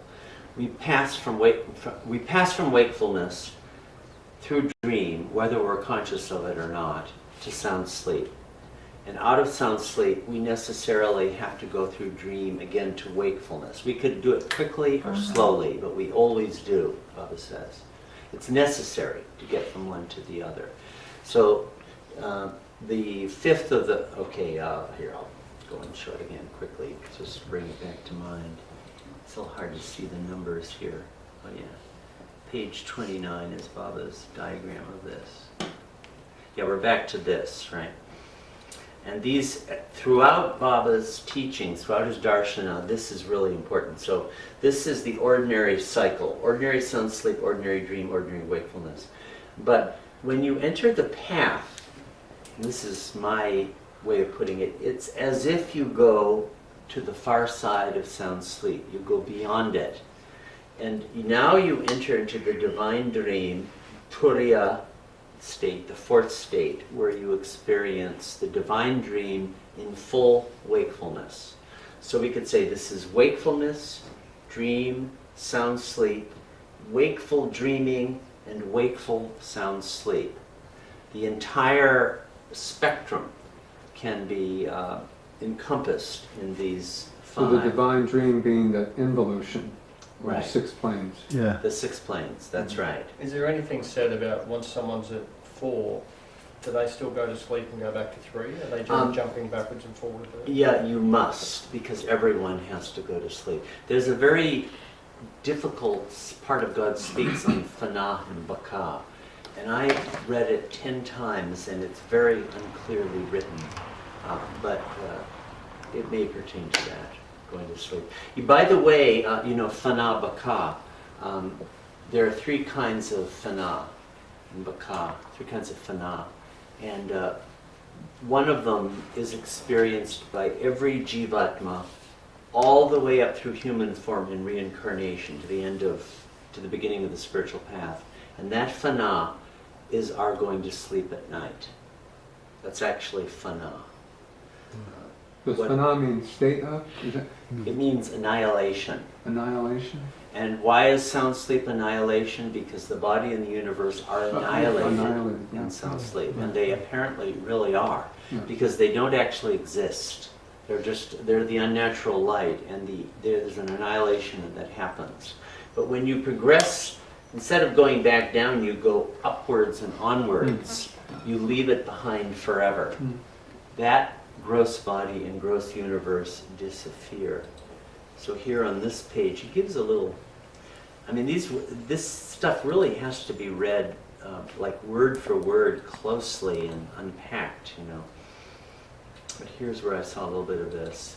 Page 35. Now this is all translation from Gujarati. Now let us consider what is meant by realization. Right now, you, i.e. mind, right? That's who we are. We're the false mind, we're the false ego, right? Seeing the body in the world. Is there a R that I left out? Yeah, R. Seeing the body in the world.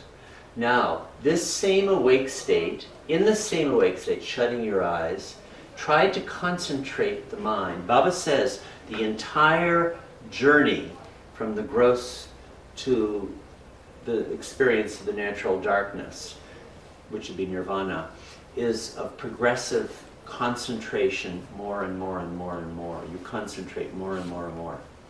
The problem is that on the planes you start to concentrate on what you see there and you get distracted, but it's increasing concentration is what it all boils down to.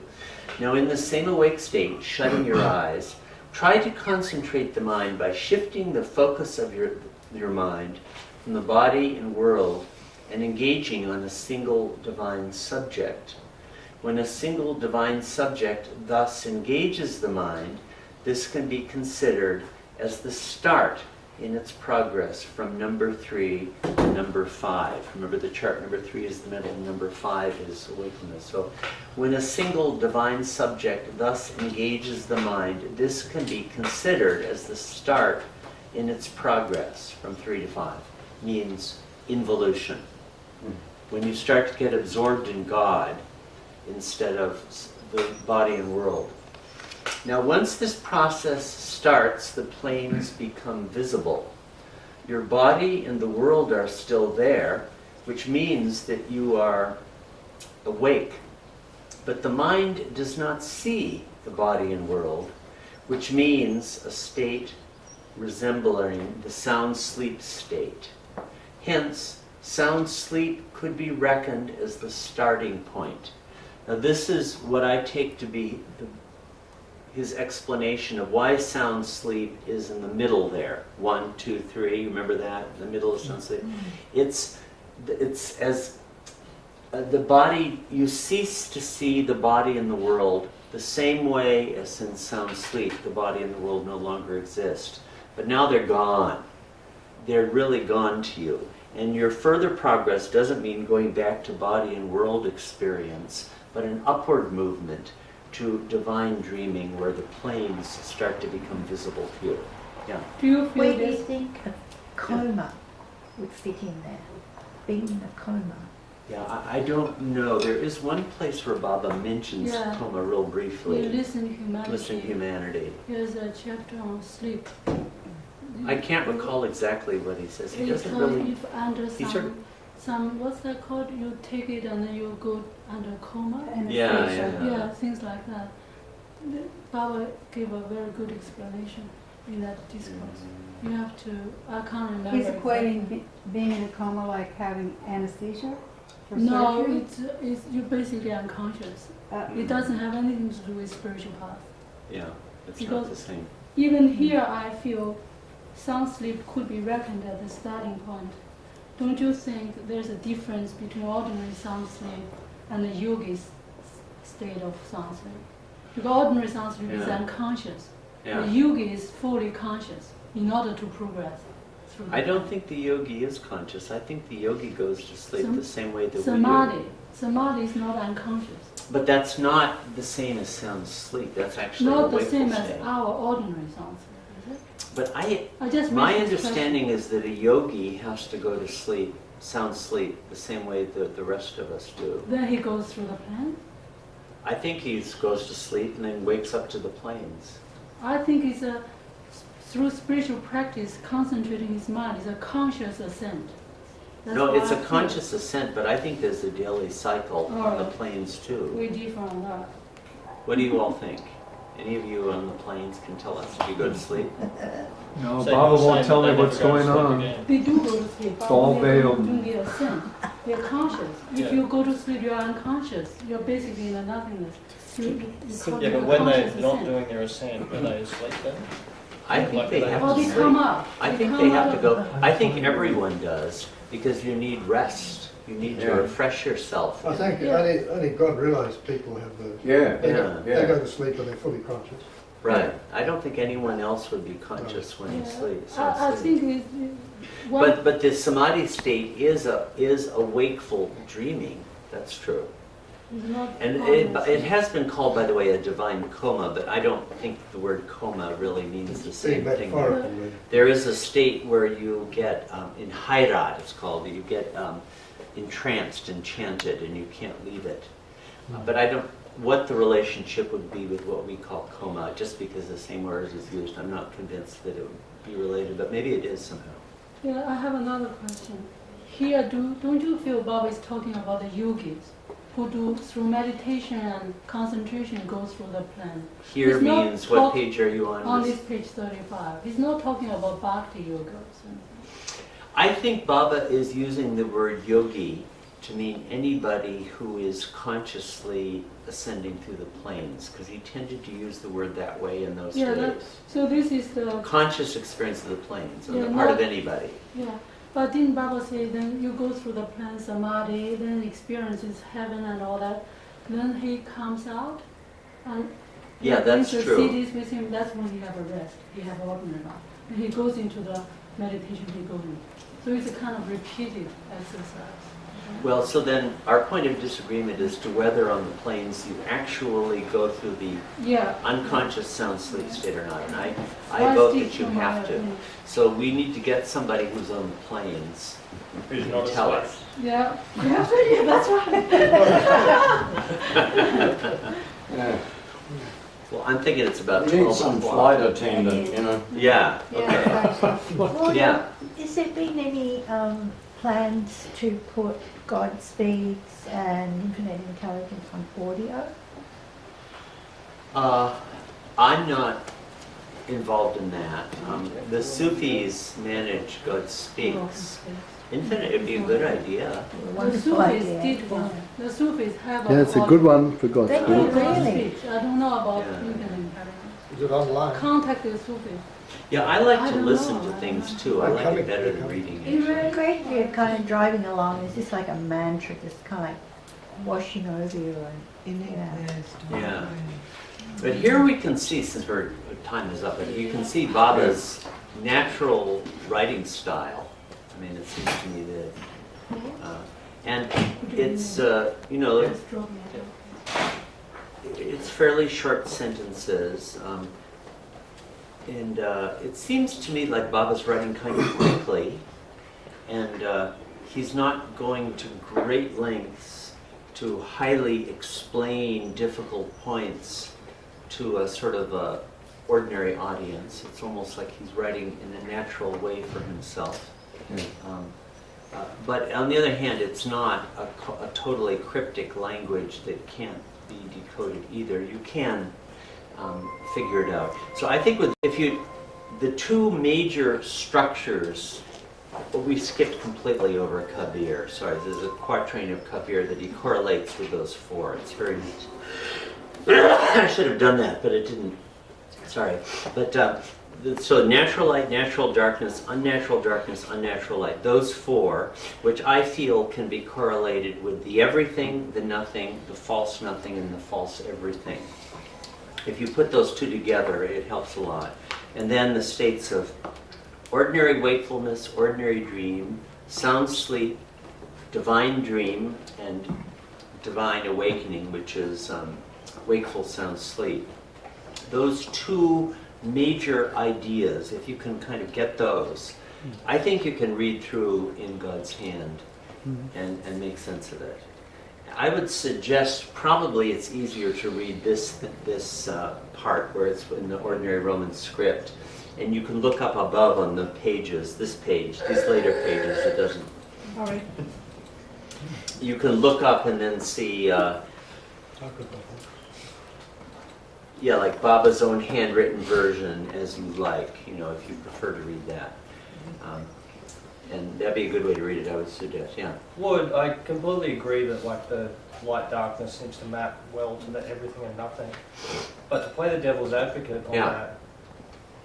that, correct me if I'm wrong, but like the real nothing is in the real everything, and the unreal nothing and everything is in the real nothing, Yeah. right? So there's this kind of like onion thing. Does anywhere in here he kind of place like basically in that, the unnatural stuff would be in the natural darkness? Does he sort of go into, do you know what I mean? Well, he says I don't know if he says it's in it, but he says out of the natural darkness comes the unnatural darkness. Well, yeah, that's We what didn't you- read that passage, but there is a thing. So it that's- does still have that layering. Yeah, so Even though- one even though the comes charts are out kind of of like- the other. You'd have to be in there to come out. Eventually, Yeah, yeah. everything is So within. one presumes that it would be part of the latent content of the, ultimately, of the beyond state. I think I'm on page 15. I should get to know it. Yeah, you see the same chart appears here of self, spirit. Where is that? Yeah, here's a nice drawing of it. We've looked at this one. But let me see if page 15 does indeed have what I was just talking about. Nope, it doesn't. But why don't I close by reading, you know. Yeah, okay. We'll finish with this. The spirit seeing self, this is the natural darkness seeing the natural light. Spirit is natural darkness, self is natural light. Every second, the mind, egoism, false I, which has now become the spirit. The mind, this is the God realization state he's describing. The mind has merged in the spirit, which has now become the spirit, sees the self and says, I have seen God, I have realized self. So that's the God realization state. So maybe we can close on that God realization. Right. So thank you. Jane. Baba.